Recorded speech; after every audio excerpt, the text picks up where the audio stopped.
Hey YouTube, this is Angie and I'm back with another video. Happy Halloween. We're doing Halloween specials today. This one is Mr. Longfingers by Nightmare Tales. Make sure you go check them out. And let's begin.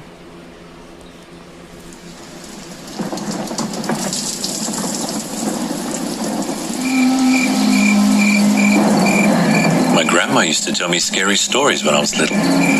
There's one I'll never forget. I was 10 years old when Grandma came to live with us. It was about 6 months after Granddad had passed away, and I guess, looking back, she must have been lonely in that big house of theirs, rattling around with only the grief and the memories her company. So despite a few protests from my mum, my parents took her in. There were no protests from me, none at all. Grandma was loud and fun, and I loved her. She had almost an unlimited supply of candy, and she'd always slip me a couple whenever she saw me. She was always the first. Isn't that the best thing about grandparents? When you're little, they give you the stuff that your parents don't want you to have. Sorry, it's hard to talk in this mask. To stick up for me when I got in trouble too. But it was her stories that I loved best. Grandma had lots of scary stories, and most of the stories I'd laugh off or forget about not long after she was done telling them. But there were a couple that really did spook me a bit. I was only 10 at the time, you have to understand, and Grandma certainly knew how to bring the stories to life. She'd shut off the lights in my room so only the glow of the night sky shone through the curtains, and she'd shuffle in real close. Close enough so I could see the wrinkles on her face and smell her evening cup of tea on her breath. Close enough so her deep blue eyes could stare straight into mine. She must have given me nightmares with a few of those tales, but now, years later, there's only one that I can still remember. Only one that's stuck with me. The story about the shower and Mr. Longfingers. Grandma told me about Mr. Longfingers one night after I asked about her baths. Grandma used to love her baths. She'd spend ages in them, light candles and incense, and lie in the tub humming to herself until the water turned cold. It drove my mum crazy.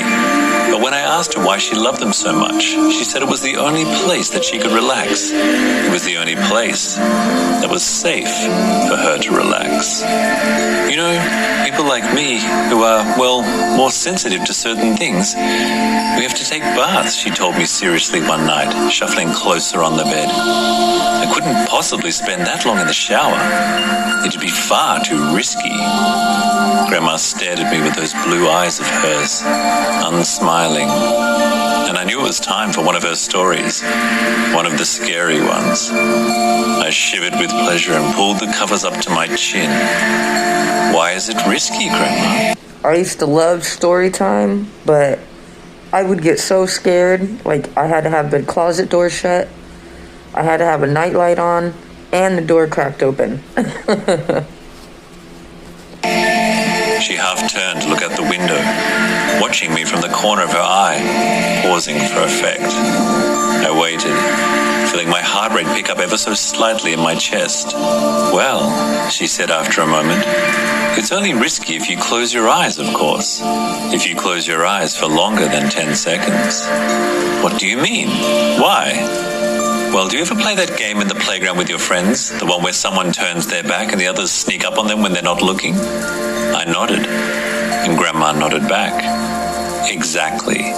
So that's what it's like in the shower when you have your eyes closed. That's what it's like with Mr. Longfingers. Oh man, I might not like listening to this or watching this. I've always had a fear of, like, the movie Psycho in the shower. And then now she's talking about don't close your eyes more than 10 seconds. I'm like, great.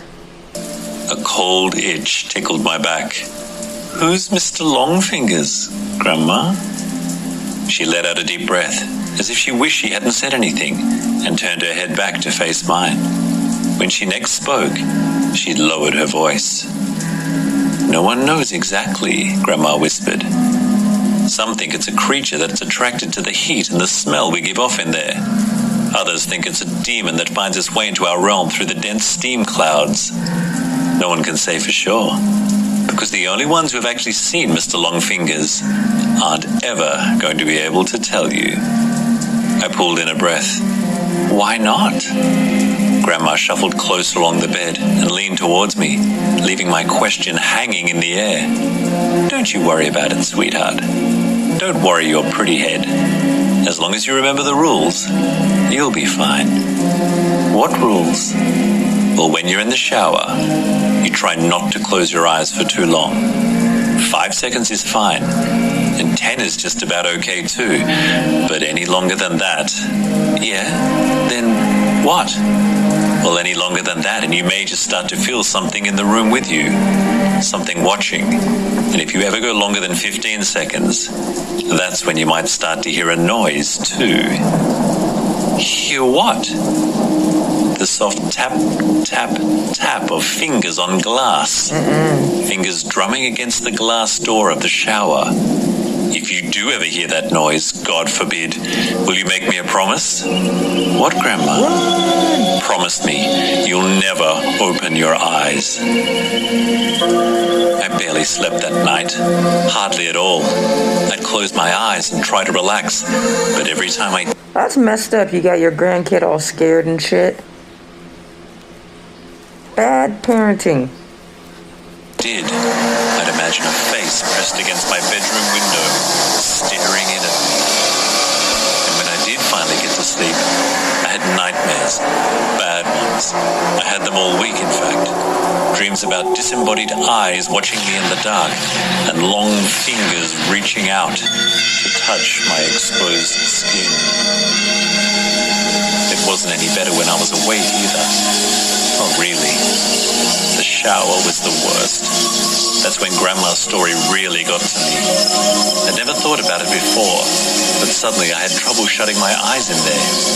I'd be standing beneath the beating water, shampoo running down my face, and as soon as I squinted my eyelids closed, I'd hear Grandma's words running through my head. 5 seconds is fine, and 10 is just about okay too. But any longer than that, I'd rub my hair fast, feeling the shampoo dripping off my chin, and as I do that.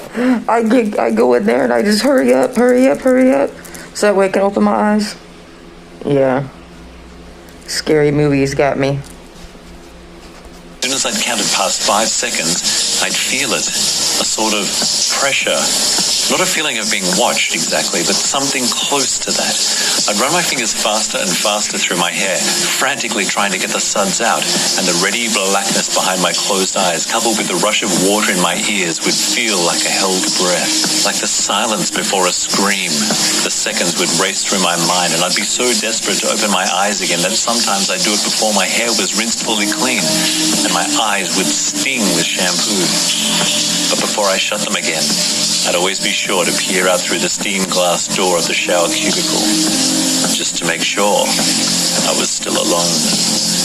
I was a wreck, and my mother knew it, and she cursed at my grandma for telling me these stories.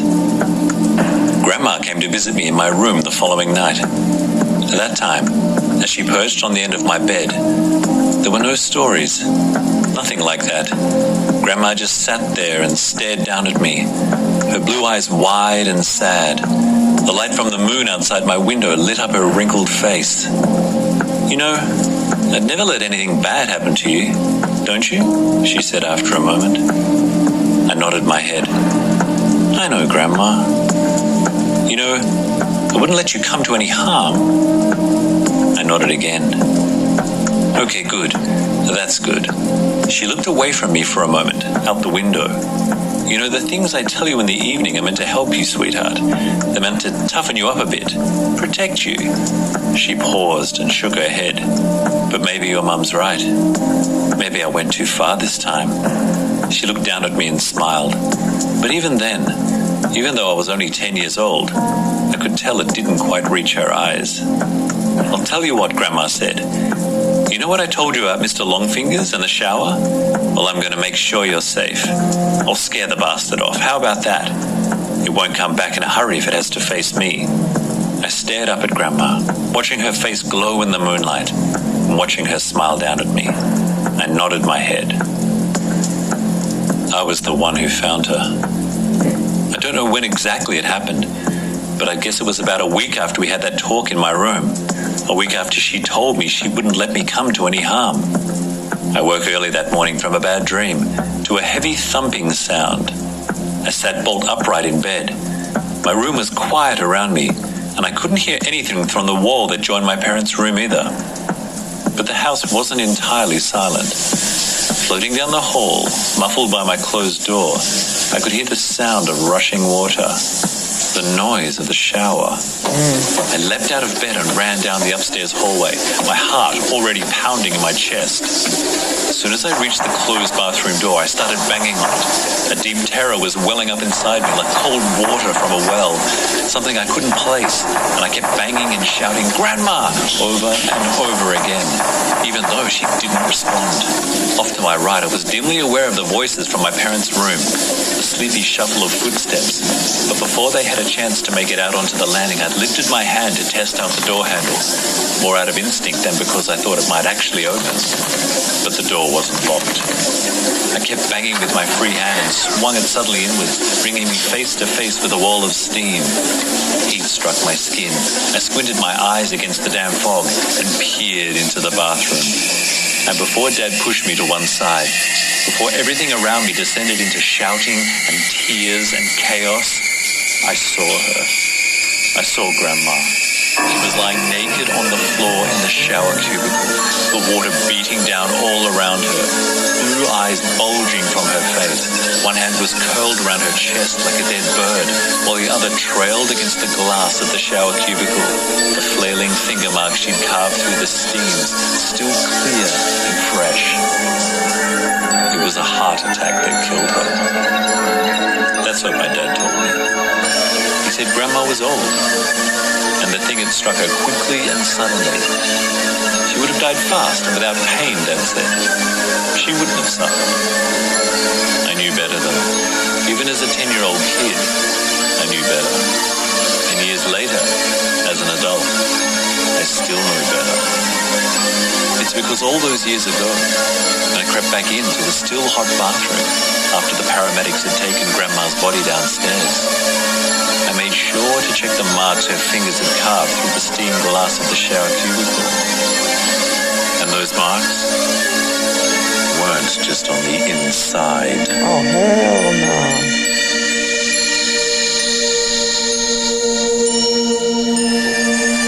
Hey, that was a good one. Definitely like that one. Tell me what you thought about it down in the comment section. If you're new to the channel, make sure you hit that subscribe button, the red button. Next to it, there's a bell. If you hit the bell and mark all, you'll get notified on all my videos. Happy Halloween. One more video to go.